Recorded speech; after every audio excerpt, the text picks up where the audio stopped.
bom dia, graça e paz. Mais um dia da semana estamos aqui na nossa porção diária da palavra do Senhor para a nossa vida, a palavra de Deus.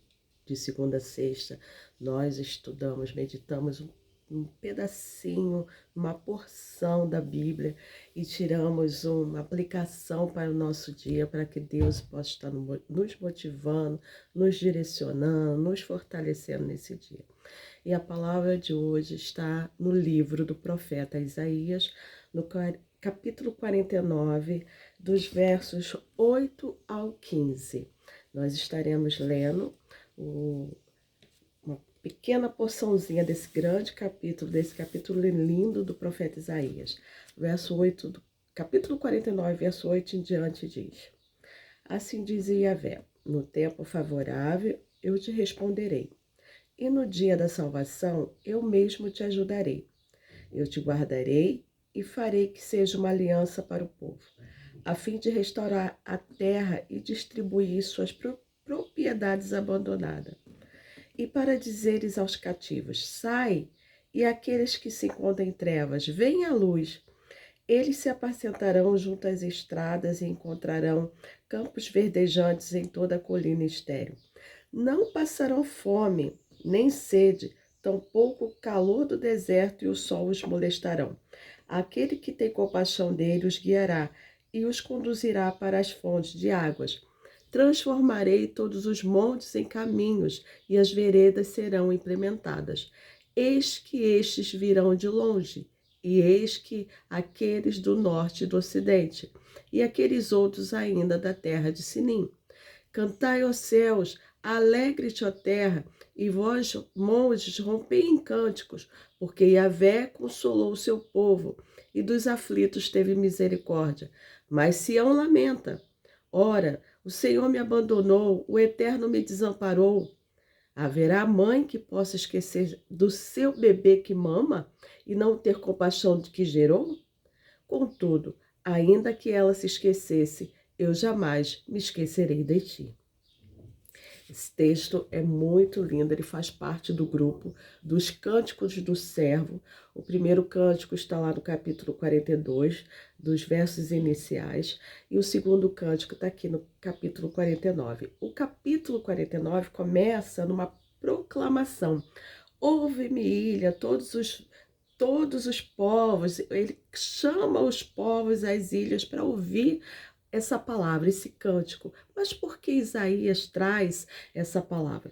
Ela faz parte justamente do grupo das profecias acerca da Babilônia, que seria destruída, e faz parte da remanescente, da esperança do povo que voltaria do cativeiro. O profeta Isaías é um profeta pré-exílio, ele profetiza antes do exílio babilônico, e o Senhor mostra a ele o que viria a acontecer, que a Babilônia seria como a mão de castigo, né, para os pecados de Judá, mas também Deus castigaria a Babilônia por causa de todo o mal que ele fez a Judá.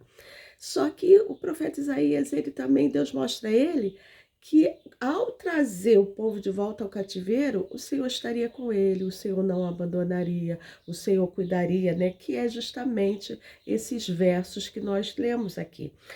Que ele fala, no dia favorável, no dia certo, eu vou responder às orações que vocês estão fazendo. Judá está... Deus mostra ao profeta Isaías que Judá lá no cativeiro iria estar clamando, iria estar orando. E Deus já mostra, já dá resposta antes mesmo que eles orassem. Olha que coisa linda. A palavra do Senhor fala que ainda antes mesmo de clamares eu responderei. E Deus já tinha respondido a Judá antes mesmo dela orar. No dia favorável eu te responderei. E no dia da salvação eu mesmo te ajudarei. Deus falando a respeito que no momento certo o povo sairia do cativeiro.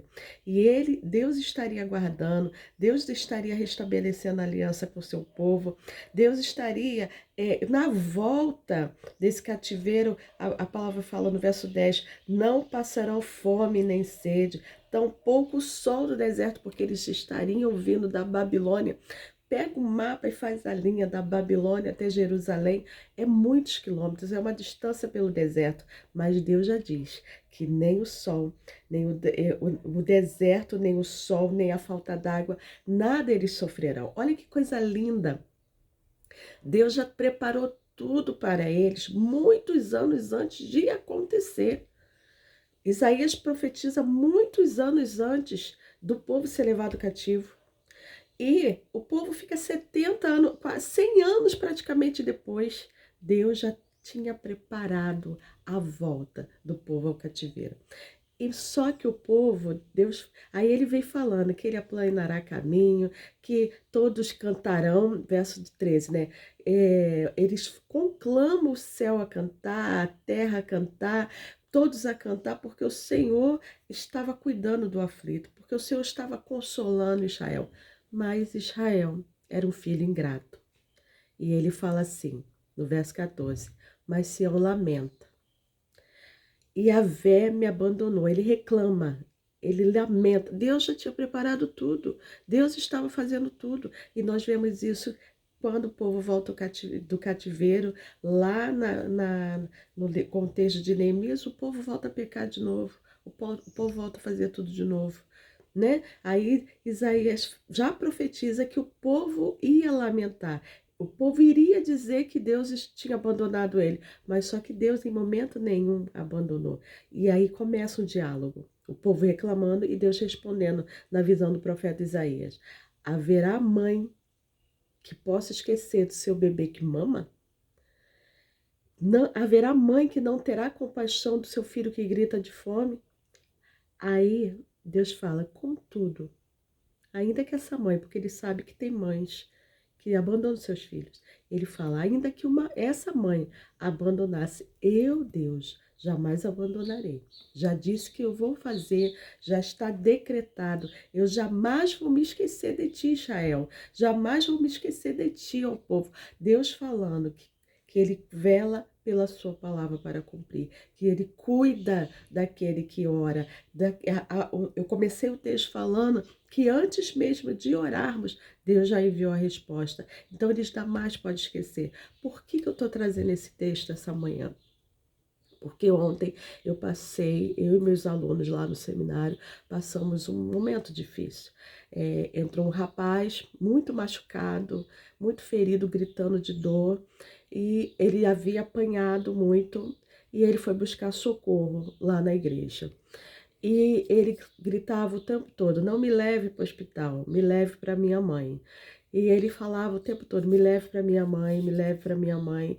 E eu cheguei perto dele e perguntei, aonde você mora? E ele respondeu, eu moro na rua. Quer dizer, um filho ingrato. Ele era um filho ingrato. Ele tinha abandonado a mãe, ele havia abandonado a casa dele. E ele falou assim, me leve para minha mãe, porque quando eu chegar na casa da minha mãe, ela vai cuidar de mim. Olha que coisa linda. Ele estava lá no momento de dor, no momento de desespero, ele havia apanhado muito.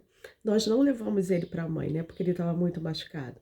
Nós chamamos a ambulância, chamamos o SAMU veio resgatar ele, mas isso ficou muito forte. E logo eu lembrei desse texto de Israel, Deus cuidando de tudo, Deus protegendo tudo, mas Israel era um filho ingrato. O filho que preferiu ir embora, o filho que preferiu, como filho pródigo, né, ir embora, o filho que preferiu a idolatria, o filho que preferiu as coisas do mundo. E Deus, como uma mãe, castiga esse filho desobediente e põe esse filho de castigo, que foi o cativeiro babilônico. Mas como toda mãe que coloca o filho de castigo na hora certa, ela tira aquele filho do castigo, ela abraça, ela beija, ela até compra danoninho, né? E esse capítulo de Isaías mostra essa mãe.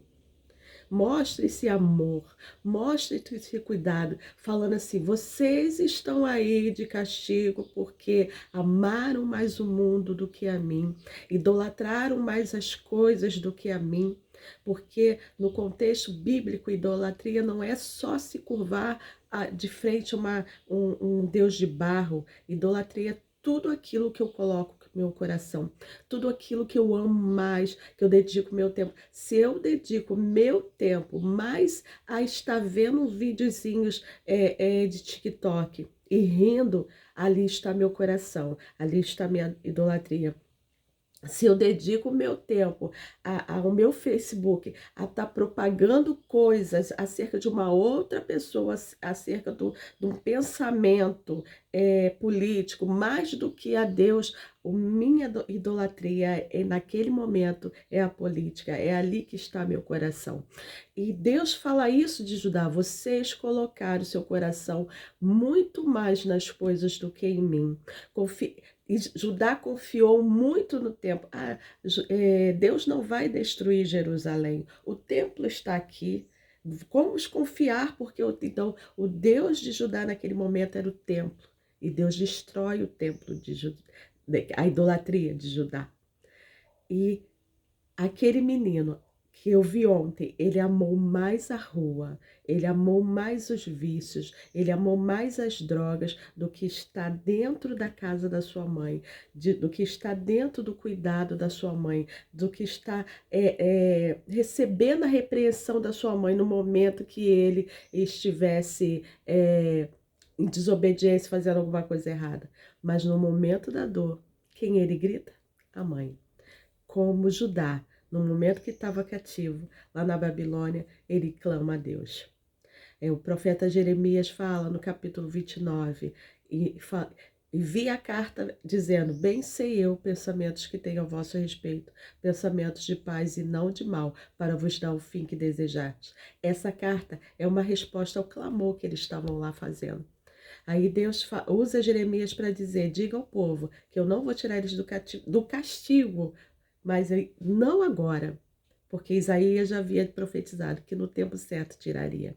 Então, nessa manhã, quem ouvir esse vídeo, se tiver esse vídeo fizer algum sentido para você, se o seu coração está amando mais coisas, momentos do que Deus, volte ao coração sincero, porque o Senhor não te abandonou, nunca te abandonou, nós que não abandonamos a Deus. Se nesse momento, ao ouvir essa palavra, você entender que está reclamando demais das coisas, está murmurando demais do que está acontecendo na sua vida, saiba que Deus já preparou o momento bom, o momento certo, porque nossas adversidades são para Deus momentos de fruto e glória. Deus nos permite passar por adversidade para nos ensinar, para nos fazer crescer, para nos dar maturidade. Não existe maturidade sem adversidade, né? Então, mas mesmo na adversidade, Deus diz assim: eu não me esqueci de você. Eu não te abandonei. Eu estou com você nesse dia. Eu estou com você nesse hospital, eu estou com você nesse presídio, eu estou com você nesse trabalho que está muito difícil para você, eu estou com você aí nessa rua vendendo doce. É uma adversidade, mas eu não te abandonei. Eu estou com você, eu te guardo todos os dias e na hora certa, no momento certo, Deus muda a cativeiro, Deus muda a situação. Deus mudou a situação de Jó. Deus pode mudar a nossa situação no momento certo, na hora certa, no tempo dele. Amém? Deus, muito obrigado por essa palavra. Muito obrigado por essa reflexão que o Senhor traz nessa manhã. Uma palavra de cuidado e de carinho. Que o Senhor não nos abandona. Que o Senhor não nos desampara. Ao contrário, cuida de nós. Cuida de nós. Cuida de nós como uma mãe cuida do seu filho, nos protege, nos guarda, nos consola como uma mãe cuida do seu filho, nos coloca debaixo das suas asas como uma mãe protege um filho. Senhor, muito obrigado, porque ainda que sejamos filhos infiéis, todavia Tu és fiel, todavia o Senhor é fiel, e o Senhor sara, e o Senhor cura, e o Senhor liberta. Muito obrigado, Senhor, porque ainda mais uma vez falamos, Senhor, ainda que sejamos desobedientes, filhos rebeldes, mas o Senhor é uma grande mãe, um grande pai que nos disciplina, nos ensina, nos trata, nos cura e nos liberta para a honra e glória do Teu nome. Amém? Até amanhã, porção diária, todos os dias, de segunda a sexta. Compartilha esse vídeo. Ouça, compartilha. Pensa naquele amigo que precisa ouvir essa palavra nessa manhã. Esse devocional não é só para ficar guardado no seu WhatsApp. É para que essa palavra possa chegar ao coração certo, à pessoa certa, para a honra e glória do Senhor. Amém? Beijo.